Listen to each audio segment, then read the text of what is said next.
একটা সময় তৃণমূলের থেকে সরে গিয়ে বিজেপিতে যোগ দিয়েছিলেন রূপাঞ্জনা মিত্র। মাঝে অনেকটা জল গড়িয়েছে, বিজেপিও ছেড়েছিলেন নায়িকা। তবে এবার ফের 21-এর মঞ্চে দেখা মিলল অভিনেত্রীর। ফের তৃণমূলে যোগ দিলেন রূপাঞ্জনা। 2019 লোকসভা নির্বাচনের পর জুলাই মাসে অনেকেই তৃণমূল থেকে কাজ করতে পারছেন না বলে দল ছেড়েছিলেন। তারপর পাড়ি দিয়েছিলেন দিল্লিতে, যোগ দিয়েছিলেন বিজেপিতে।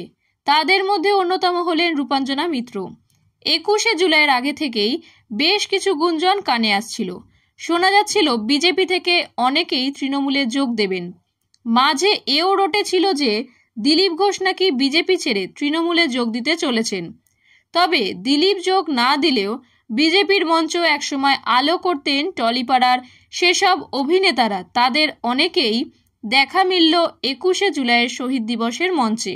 এদিন মঞ্চে নজর কাড়েন শ্রাবন্তী চট্টোপাধ্যায়। একসময় তিনি বিজেপির প্রতিনিধি হয়ে ভোটেও দাঁড়িয়েছিলেন। তাছাড়াও ফের তৃণমূলে ফেরেন ছোট পর্দার অন্যতম জনপ্রিয় মুখ রূপাঞ্জনা মিত্র। অভিনেত্রী বলেন, 5 বছর রেজিমেন্টেড দলে কাটানোর পর আবার দিদির কাছে ফিরলাম।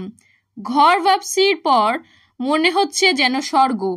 কতদিন পরে খোলা হাওয়ায় শ্বাস নিচ্ছি। দিদি নিজে আমন্ত্রণ জানিয়েছেন। আগেও অভিনয়ের পাশাপাশি রাজনীতি করেছি, এবারও তাই করব। আগেও দিদির মঞ্চে ছিলাম প্রথম বছর চারেক।